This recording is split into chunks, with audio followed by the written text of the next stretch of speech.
ladies and gentlemen, to 16th Annual RIBA Conference in Belgrade, to Architectural Panel about Urban Development and Architectural Visions.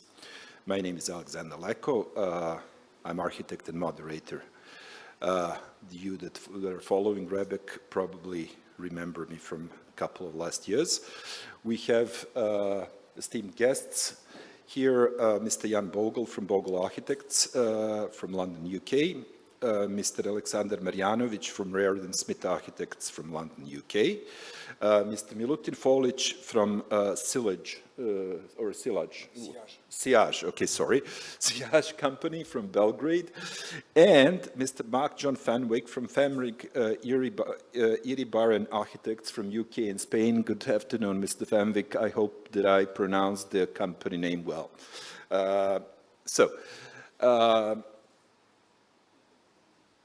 The esteemed gentlemen are going to discuss the possibilities of architects to influence the improvement of today's situation in urban and architectural development, in development of projects. Because we have, as we all know, we are in 21st century, already almost a quarter of it is behind us. The 21st century showed itself with quite new way of living, with centralizations and globalizations, with wars, with pandemic, with things that we weren't quite used to. Many things have changed, people are changing, and our habits are sometimes also changing. We also know that the big money, big capital is very often moving the building industry, influencing diverse projects, development of projects, depending on the countries, depending on the local, let's say, possibilities. What is the role of architect in this world? What can architect do to improve the quality of development of projects, the quality of urban development? Where are we today if we look back to Athens Charta, if we look back to the, let's call it the golden age of modern architecture, and also period of 70s, 80s when the architecture was blooming around the world, based on a very human principles. That is more or less what I'm going to ask you to try to give your answers. So is there anybody who would like to start, or should I pick up somebody? I can start. Mr. Marjanovic, please. Yes, well, I think the primary role of architects and our duty of care, not just towards the client, is towards the planet and environment. And every project has got area that is affected. We have a duty towards that environment first. Secondly, our duty is towards the users and the residents in that particular planning area project. And thirdly, I think we need to be forward-looking, and that the plans should be forward-looking. So in order to not to achieve or satisfy our needs today, we cannot destroy the world for our kids and generations to come. So I think these are the three main principles I would put forward, and with understanding, obviously, that investors are revenue-driven today, and that's the prime motivation. As architects, we need to look at it holistically, to unite all these aspects and disciplines, also multidisciplinary approach to every project, to involve other disciplines, engineers, etc. And in a way to create the best product for the future use, sustainable product. Thank you. Sounds as it should be. But where are we really? Mr. Fenwick, would you like to come in to discuss? Yes, well, there you are. Good afternoon. And here I'm a little bit in the coming through the waves. So you're actually quite bigger than we are here, you know, on the screen. On the big screen. Yeah, I think it's a big screen. Yeah. A bit too big. Yeah. No, I think that was a very good start there, and I do think that architects have been trained to have a vision to be able to take in many different analytical roles in the development of urban planning and in development of buildings.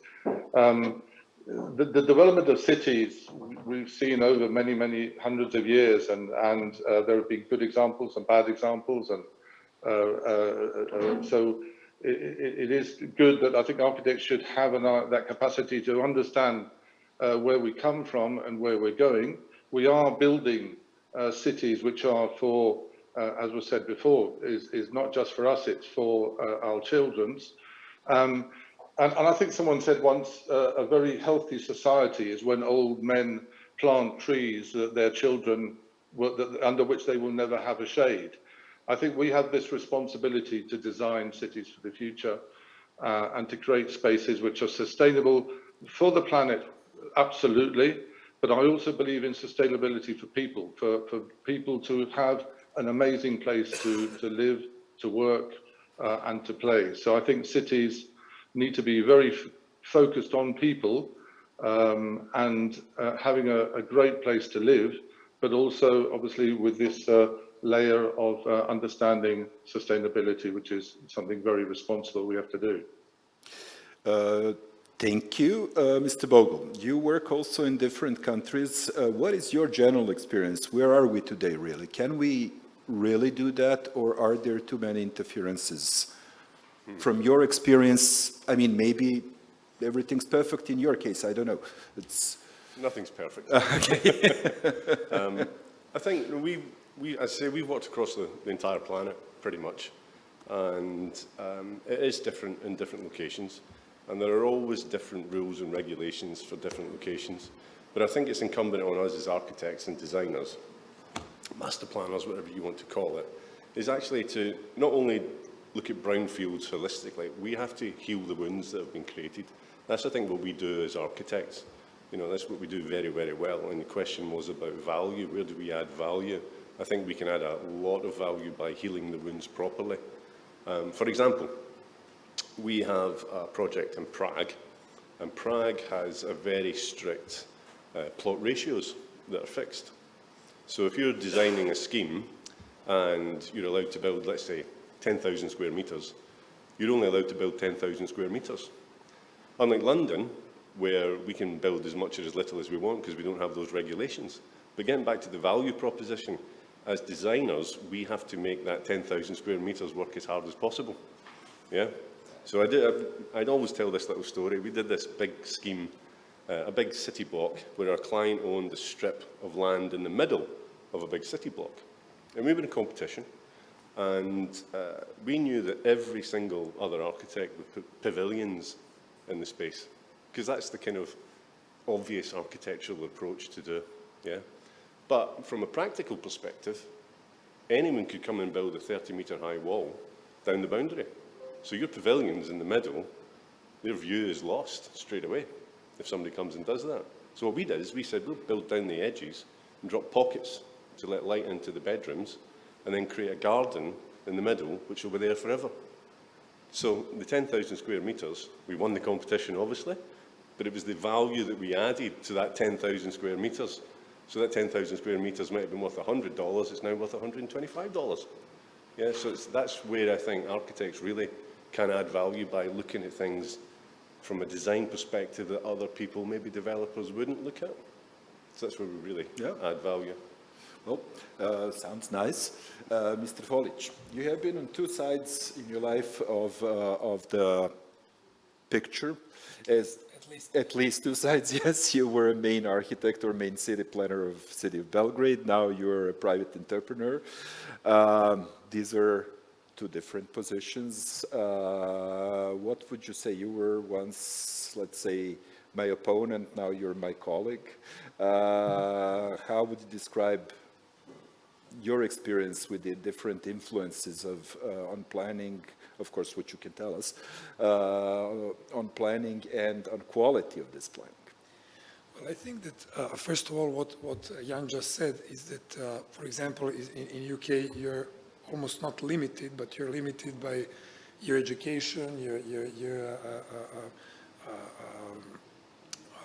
set of values that are inside of you, and the way most of the British architects think and do is they always put the public interest above the client's interest, which I think should come to us, but unfortunately is not always the case. So here what we have is either very strict rules like they have in Prague, which almost by rule everybody tries to move, to push forward and to change. And it became almost like a competition between the different investors who is going to push those limits farther. And like I could just imagine they're sitting in a bar from time to time and being very proud of how they managed to take off some protection from a certain building, build more, and so on. And it's kind of between them cool to do. I think it's so to go back to the beginning. I think that we need really as a nation and as a society to mature and to understand that really the public interest should and has to be above any private interest and any client's interest. And because at the end of the day, it is also our interest. Even if you're the richest man in the world, you can move mountains and make a tower in the city center now where it's not allowed by just lobbying or whatever. You should understand that it's not the right thing to do. Yep. And this is something which I saw when I was working, as a city architect. This mindset is still not set here in Serbia. And even if you're super rich, if you are raised in let's say in the city center, educated in London and elsewhere, you come back here and you still try to move these limits, even if you don't need any more money or you don't need any more square meters, but just to make sure that you are pushing the limits. So this is something that needs to change. It's not only probably in architecture and in development, but probably in other fields. And it's not only about the architects. It's really about educational system. It is about what the parents say to the children, and so on and so on. But now, if we focus to the architects, I think that very often the architects are, even if they have a very good intentions, very often locally the architects get pushed by the clients to actually move those limits and to be part of this scheme of actually not delivering the best product, but only doing something that their client needs to do. And in some cases we need to, as the architects, I think we need to have this ability to say no. The problem why it's not possible sometimes is because you have so many architects on the market who sometimes don't have enough work. And it's a gap that maybe and hopefully one day will be solved. Until then, probably the only option is that we have very strict rules, and that these rules, as much as possible, don't get overpassed by any kind of lobbying.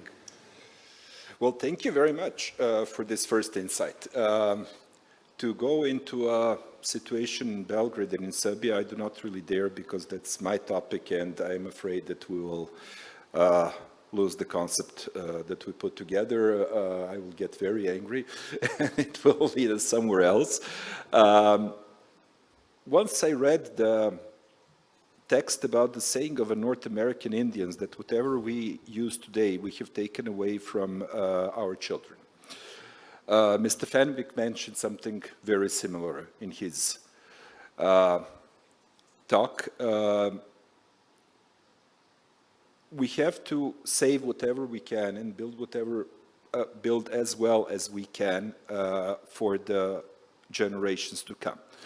But we heard about different influences. Do you think that we could maybe evoke the time when architects internationally got together, like at Incharta, for example, like meetings they had, to discuss the issues on a global level, not local levels, but on a global level? Because today we don't have that many I would say, professional contacts, maybe not that strong thinkers or strong personalities, I don't know, maybe that's not the issue, but would it be feasible and would it be good from your point of view if there will be some international think tank that would be open to people, not kind of closed group, but really that architects would be getting together to discuss the prospects of improvement of planning, as it used to be here and there in the history.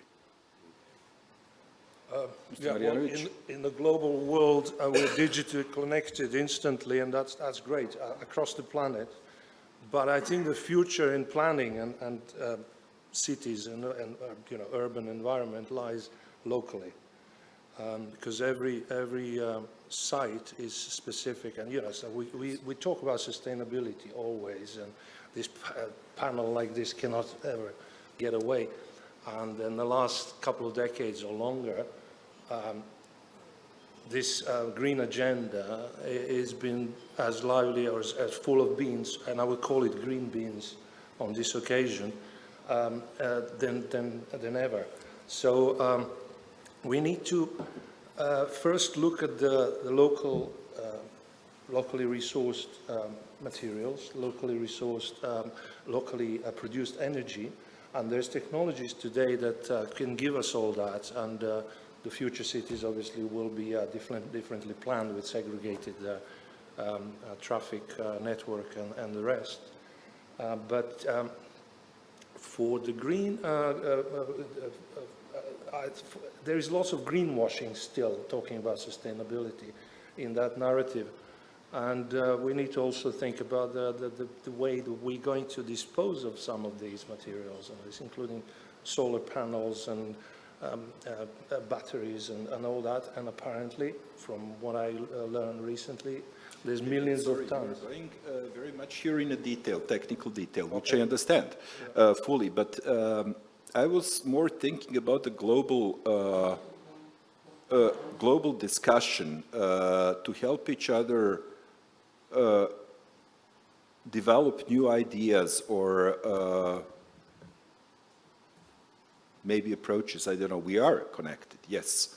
But even through these connections, when do you see that, I don't know, 30, 40, 50 architects get together and discuss something?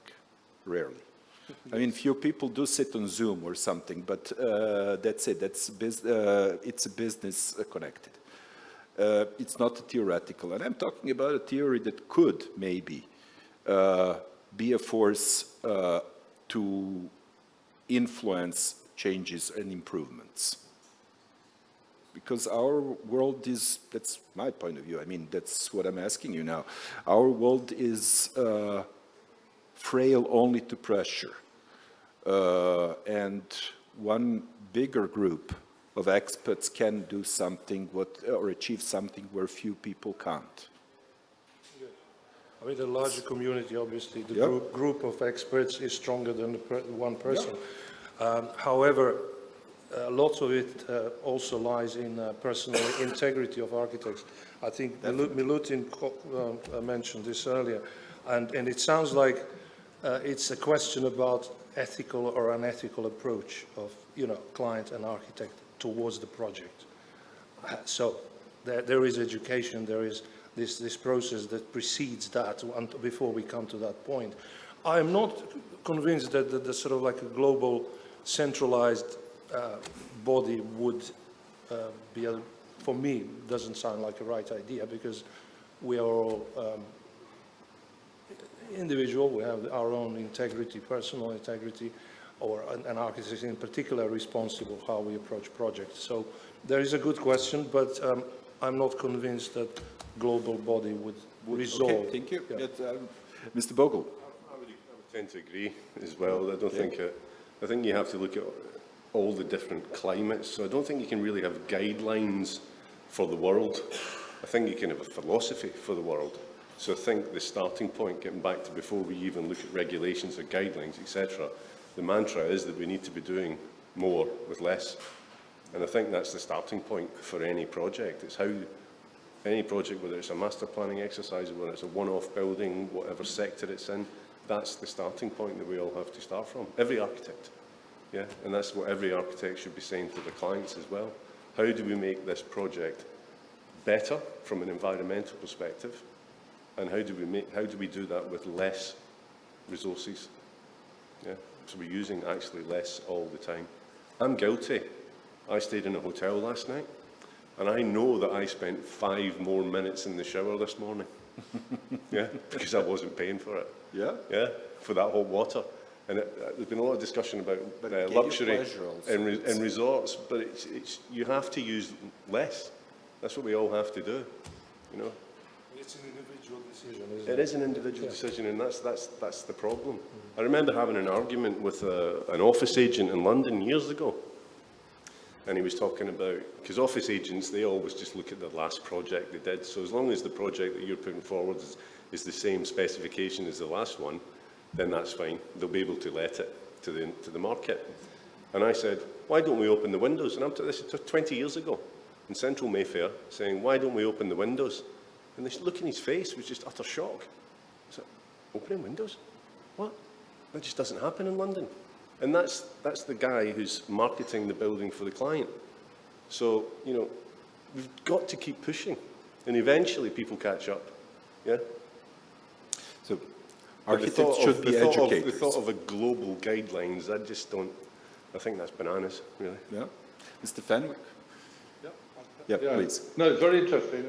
Come into that. Yes, I feel that there are very large institutions where architects come together and do conferences about urban planning and high buildings and other sort of aspects. I really feel that we have to be very careful about global urbanism.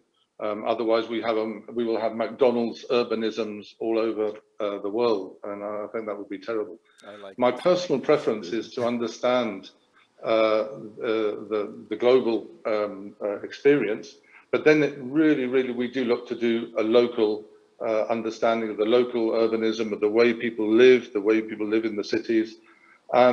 You know, having gone to the US, we have a lot of Americans coming over and trying to export their urbanism, which I really think doesn't really exist. Whereas in Europe, we have amazing cities, we have amazing history. And we actually did a project when Milutin was I think the first time we met, when we did the Savski Square project, which is in Belgrade, which I hope is a successful square. But there are so many things in that square. We are architects from abroad, but we tried to understand the way people live in Serbia, the way there was a piece of art placed in the thing. There was the station. How can we make the station be a better place? We need to have shade for people to walk around in, sit around. So all of this is understanding with the urbanism, just creating a space for people to actually have a great time in. And we hope that's important. And I think another thing important is, again, in Madrid, and although I'm from the UK, again, Madrid is a city with very strong urban conditions. The urbanism is defined in the city, and the location of where the housing is, where the shopping centres are, is actually very quickly defined. And I was going to show very quickly. I've got a little bit of being able to show something on the screen. This was just a project just to see what the scale of the way things are controlled in Spain. This project is being developed in the north of Madrid. It is about 6 kilometers long, developing about 250 hectares. And this is how urbanism is done in Spain, where the spaces are actually defined, where are the things, the public infrastructure, the new plazas, the green areas, and everything in it. Especially down the south of Madrid, there was a very strong project, which is very beautiful, which is again 5 kilometers of a motorway in the south of Madrid, which was this tremendous motorway, which was then placed underground, and the whole riverscape and the whole landscaping evolved and changed the city enormously from an urbanism of the 60s, which is the motorways, and back into another Mediterranean city. So this idea of, I think, where the urban structure of the future of cities can be designed, and then the architecture within that urban structure then follows on a bit later on. Thank you. Mr. Folic, what would you like to add to this point? I keep thinking, like, okay, on one side, we need, you said architects have to be educators, but prior to that, they have to be educated. Of course. Right? From the family, then from their professors, and then... by the state, by different aspects. Yes. But also there is one more thing that I think really depends of the talent, is even in the situations where you're given an impossible out of parameters job, and you understand that eventually it is going to happen. So if you say, I'm not going to do this, they're going to find another one who's going to do that. For sure, yes. Then you need to be smart and to find the way. And okay, first of all, you need to speak with your client. Is it possible to go back to some normal sizes? And as Jan said before, create something which is smaller size but higher value, so that his profit is better if he's not oversizing. But also if it has to be oversized, and you believe you can do it better than some other architect that will come in your place if you say, I'm not doing this, then you need to be a really good architect to find the way how to, so to say, hide the anomalies of these wishes of the client, and squeeze the best out of whatever you're given as a project assignment and a project brief. I actually, but I cannot disclose what, but I worked with Mark on one project when both of us were pushing in one direction, and then the client said that it has to be another thing. You know what I'm talking about. But then, you know, we sat down after months of pushing back with the client, and we said, listen, it's not going to work. So let's try to find the best way how to make it as he wishes. And that's what we managed to do. You know, so it's really, I mean, there is a few steps where you can really squeeze the maximum out of yourself, out of whatever you know, and also don't be, I think we should not be afraid of saying, look, I don't know how to do this. Let's invite somebody who knows this better. And a lot of architects that I know have a lot of ego and think they know it the best.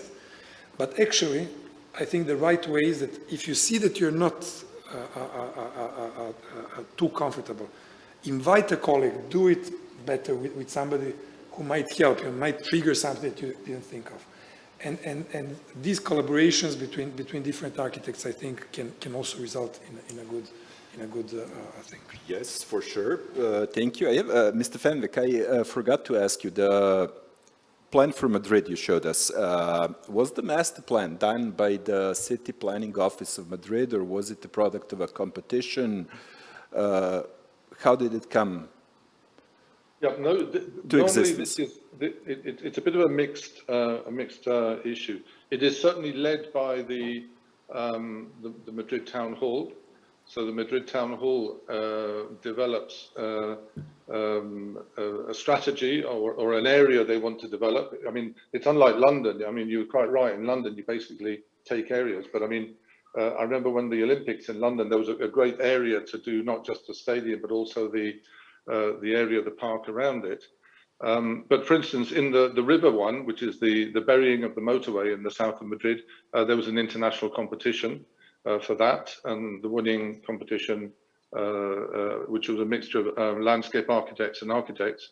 But also they had in the team, they do ask people to have not just architects, landscape architects, they want social and humanist expertise as well, and understanding of people and all of those sort of issues. So, and the north of Madrid, actually the land is owned privately, but the development of the land is taken through the Madrid Town Hall. Yeah. Thank you. I supposed that it's something like that because I think that the competitions are the way to reach the most feasible or maybe best solution, let's call it like that, for certain things. It's I have a little, sorry, just a bit. Yeah, yeah. We do masses of competitions, Yeah. and I think they're quite good. Competitions have one bad thing is that you do not talk to the client. No. You know, so you have to come up with an idea without knowing the client, without knowing what he likes, without knowing possibly even the town hall. I mean, some of these competitions in Madrid are done by American firms or by British firms or German firms who really have never been to Madrid. And so solutions sometimes are a little bit sort of like without actually having absorbed what the city is and what it should be. But it is the way things go, yeah. Yeah, that's not everything's perfect, as we know. So and the importance of a competition, gentlemen, would you like to state something about it? Mark's completely correct, because I just judged the competition last month. Yeah. And we picked the winner, but we also picked the second place and the third place, just in case the client couldn't get on with the winner.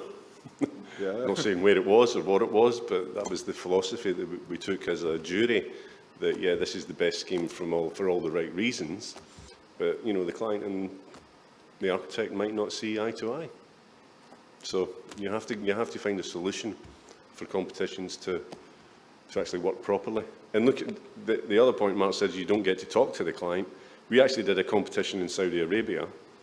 This was a 6-week competition, and we had a meeting with the client after week 2, after week 4, and then at week 6 before we submitted the actual competition. So it was quite an intense process to actually make sure that what we were designing was in line with what everybody was actually wanting. So there are ways of doing it, but the blind competition I'm not a big fan of, to be perfectly honest. Competitions need dedication. That's if you want to produce a good project, of course. We have heard more or less, I mean, let's call it different, or opinions of 4 of you here. I have been adding a bit of mine. But back to the main question that we have been discussing, what is the future of development? When you take the look at the present situation and what has been said meanwhile, do you think, what is simply your feeling, how the world is going to move on in the future? Will there be more need for a good planning, or will the big money and investors actually prevail in this, and the architects will become just technical service for the projects? Which is a very dark vision, but please, Mr. Folic. Well, what at least my observation is lately, that buyers, so the ultimate targets of the developers, are getting more and more educated and more spoiled in terms of having really good conditions around them. And I would say that this will drive, at least, I mean, I'm trying to focus on the local market mainly. I would leave the rest to my colleagues, because they live elsewhere. Yeah, but, of course, from your own experience. That's... Yeah, but I think that people are less and less willing to pay, even if it's cheaper, for apartment or whatever kind of real estate in the environment which is not, which doesn't have high quality of life, and all those oversizings, illegal buildings, you know, smaller public areas, you know, with no space for trees and kids' playgrounds and all that. I think, and I hope, soon will be the past, and that the future of the development will be a really high demand from the buyers. And with that, I hope the developers will have to adopt and to rethink and do things in the way that actually all these public things, which are important not only to the buyers of those apartments, but also to the ecosystem and to the people around that, will be way better, will be much improved than they are today. And I could see it also already happening in Belgrade. People don't want anymore to buy the building, where around that building there is no park, there is no kids' playgrounds, but there is no kindergarten, there is no, all these things, when there is no light, when there is no, so things are changing, so the developers will have to change. Otherwise, they're going to just collapse. Yep. Sorry, one more thing. The crises are obviously on the way, actually already knocking on the door. And this will be the big game changer. Only what is really well designed, what is really high quality, will survive. All these half or low quality designs with no high quality common spaces, public spaces, will be those that will collapse first. Well, what concerns Belgrade, I sincerely hope that you're right. I know many opposite examples here, but hopefully all of that improve. Gentlemen, what do you think? Well, if I may, I think the message here is that end users will dictate more and more of sort of higher ESG, and because that's the way things are developing, and everybody's getting more educated in terms of health generally, environmental, personal, and every other aspect of health, however you want to understand it. My view towards the future is very optimistic. It's not as sort of dark as like the investors are going to, put a stamp on it and that's it. And I think, at the risk of going again into a nitty-gritty a little bit of detail, I think we need to. The future is cities and nature, and through nature processes coming together. So cities come into nature, nature comes into cities. Buildings need to be designed and made like trees, and the cities need to be made like forests. Because when you look at it, the cities, generate CO2, the forests absorb CO2 and use natural resources like sun. So I would make that parallel very obvious in the future for the cities and future of the cities. Cities or for the new parts of the existing cities, but what with the old cities, with the old structures where you cannot plant so many greenery?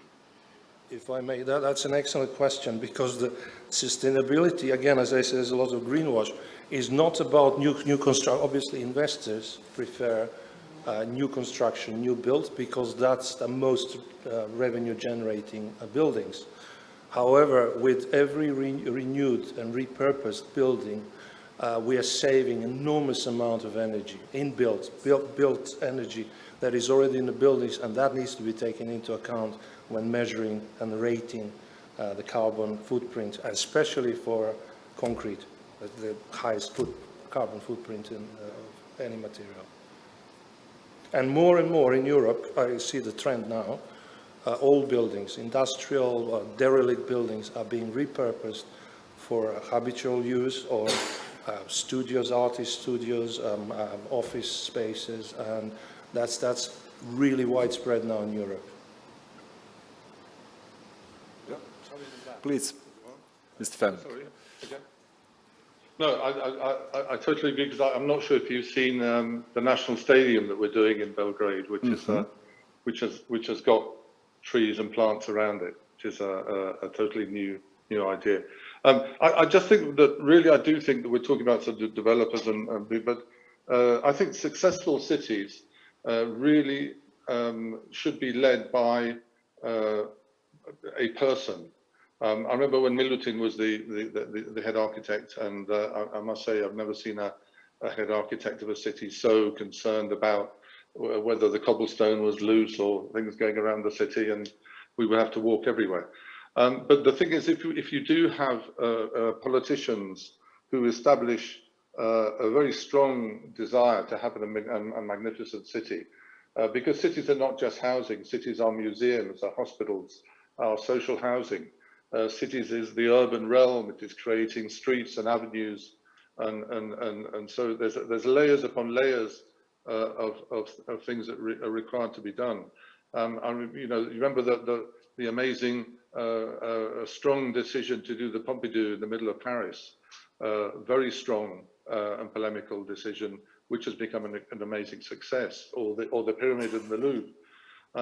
Or if you remember, I don't remember the Olympics in Barcelona, where instead of doing a massive urban, a new project, the decision was taken to do a regeneration of the city, of regenerating the green areas of the city, regenerating buildings, refurbishing buildings. So I think that sort of leadership from the political level is absolutely essential in a city. And I must say Belgrade, and I've been there quite a few times now, is really a wonderful city. I really enjoy I mean, there's a lot to do. There's a lot of refurbishment to do, a lot of, you know, sprucing up the city.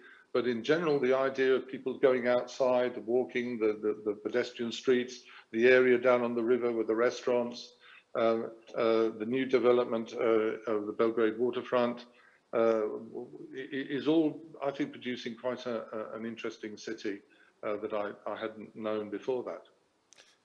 Well, thank you. Any more comments? Would you like to add something? I think we need to green the cities. That's Sorry? I think we need to green the cities, and I don't mean greenwash. I mean physical trees and greenery on everywhere, because it does make people feel better. And if people feel better, then things happen. Yeah. Yeah. And I think the other word I throw into the equation is appropriateness. I think a lot of what we do as architects is actually doing the appropriate thing, rather than trying to do what, you know, your master is telling you to do. Yep. Yep. Yeah. You need to do the appropriate. That spirit actually keeps the profession and keeps the good projects going on. Thank God. Please go ahead. Just one thing about this. We had recently worked on one master plan that where the client actually wanted to have by design a passive way of sustainability, right? So not putting too much technology in it. The thermal pumps or what? Yeah, like he said, listen guys, if you can make a sustainable neighborhood, but not investing a lot of money into technology, like you said, solar panels, pumps, this and that, but actually to position building in the right way, to choose the right trees which don't need too much water but are creating good thing, to choose such greenery which is self-sustainable, which is for this climate, not you know, you bring some I don't know, I'm over-exaggerating, like a palm tree which you need to maintain the whole year, and you know, so it becomes unsustainable by itself. So when you ask what architects can do, they can do a lot, because only by smart design you can actually reduce a lot of necessity for this technological sustainability, which then produces a lot of other problems before and after its use. So yeah, the architects can actually do a lot, but just they need to think and to keep learning and keep putting the best practice together. Yeah, you have mentioned now placing the building or the buildings properly in the surrounding.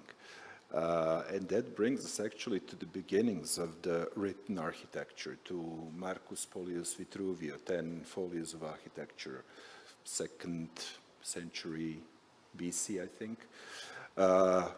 Written probably, also the first written proof of architect asking for money from the investor, written to the Roman emperor, trying to show his knowledge and to earn something from it. But actually, that's at one of his books, he speaks exactly about it. And that's probably one of the basic books about architecture that I'm recommending to all young students, where traditional wisdom is collected and the knowledge of that time, but very many things mentioned there are still in use and can be used today, and they're absolutely valid. So it's only the people have changed, not the circumstances, the natural circumstances. Thank you very much for this discussion. Of course, if somebody has to add something, you're still more than welcome, but I also have to ask our audience present in the room and also online if there are any questions to our speakers. I have a question, actually. Please, go ahead. I would like to discuss with you all something Ian mentioned. You mentioned... Can I just ask you to present yourself, to tell us your profession? And My name is Mihailo Lazic. I'm just finishing up my studies at Civil Engineering University here in Belgrade, and I will be moving to London next year, so it is a great pleasure to be listening to the people who live and work there for many years. Thank you. Please go ahead. So Ian, you mentioned, I think, your project in Mayfair, where you were battling a competition and you managed to win and build that beautiful garden between the buildings, which, as you said, will be there forever. But in my opinion, that's a double-sided blade, you know, being there forever, because I'm pretty sure that the thing you build is very functional and beautiful. But what if some other guy won and made something ugly, something which has no purpose? That thing will also be there forever. So my question to you is there any way to battle this? Because I grew up here in Belgrade and I see many parts of the city which in my opinion have been ruined forever. They lack greenery, they lack parking, they lack all the basic necessities. So is there any way to go back to maybe demolish that or to improve it? Is there any known way to improve it? Thank you. Well, it's a theoretical question, isn't it? So you're going to get a theoretical answer. Yes. There is something you can do about it, and it gets back to what Alexander was saying. You know, you have to take, if that building is an eyesore and there's a desire by the client to do something with it, then you look at what you can do with the existing building first. Yeah, and how can you improve that existing building, and how can you heal the wounds? As I said before, that's our job as architects, is to heal the wounds as well. Yeah, so there's always a way. You just, without a specific, I can't give you a specific answer, but yes, there's always a way to do something. Well, what about residential buildings which are ugly, with which you must have an agreement with all of the residents for improvement? In Serbia, even though I am not experienced, I'm pretty sure that is very difficult. Extremely difficult, yes. But you need to get buy-in from everybody to do it, and then who's going to pay for it as well, if it's the buildings that are owned.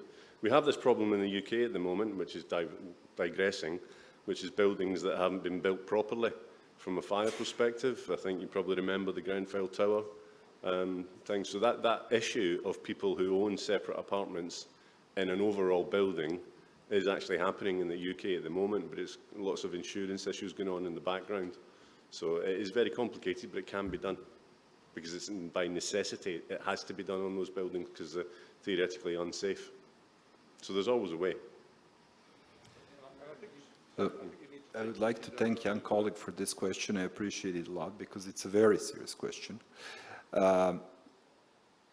There is a way, only that way needs a political decision and needs huge amount of money, because in some of the examples that you have been mentioning, state has been building, or city or municipality, whoever, maybe some private investors has been building something with a building permit, has sold that to the final user, and the owners have given their money, and property is something that's sacred. Private property should be, at least. And if you want to improve the situation, you have to prepare huge funds to reimburse people that have invested vast amounts of money in their apartments or whatever else, and that has to be a serious political decision and strategy to improve something. I'm afraid that concerning Serbia, in the major cases, that won't happen, at least not while we are alive, but we'll see. Maybe actually there will be more people like you, and I think the same, also one day, that will prevail and bring the change.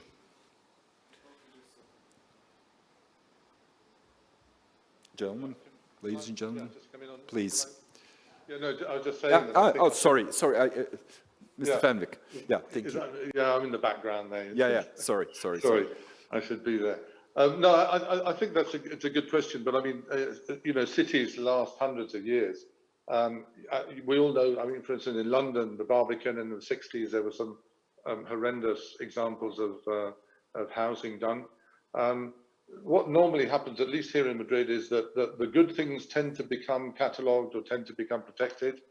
And then over years, then buildings, there is a sort of a refreshment of the architecture in the cities. We're seeing that a lot happen now.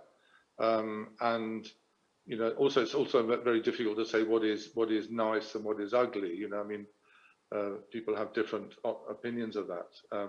But I do think that one of the strong areas where the public, the cities can react and create a nice city, if they create a good urban realm, so the ground level where we have pavements and trees and things like that, then some of the buildings tend to be able to disappear. But cities do change over the years. We keep the good, and then the bad tends to disappear.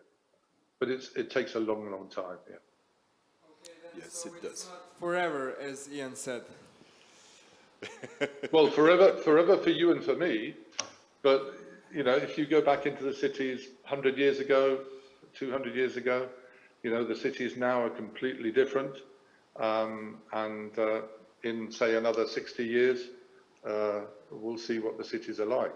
But I think as long as there is a good strategy to the development of it, I mean, it's very difficult to say, you know, I mean, in the big projects, there are competitions, so people decide what's good and bad.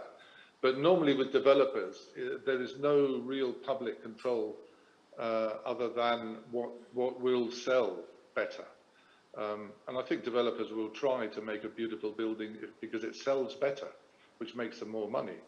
But, you know, it depends on the taste of the cities. But I think the public realm needs to be controlled, contained, and made better.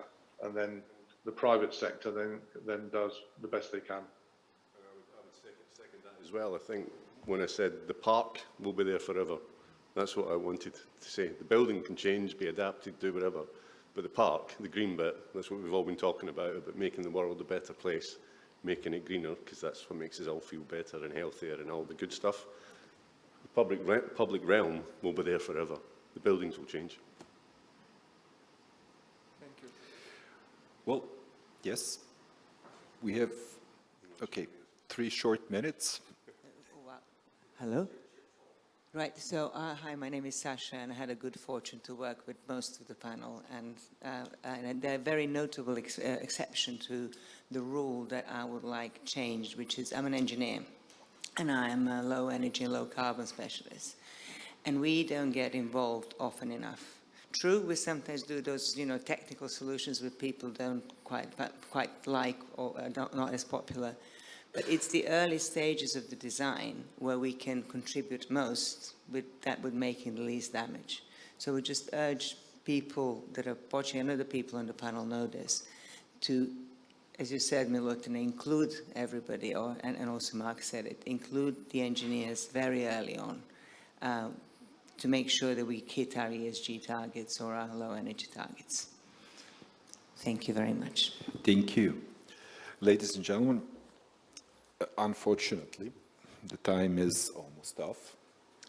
Thank you very much for attending and actually attending, explaining sharing your thoughts with our audience. And thank you very much for attending this session. I hope that you are at least halfway satisfied as I am. I have heard nice things. There are a lot of ideas. I mean, the topics are huge. One can discuss them on a long term, and they will be discussed in the future worldwide. The only thing I can add at the end is that I wish to see you at the next RIBA in June 2024 and the architectural panel. Thank you very much. Thank you. Thank you very much to everybody.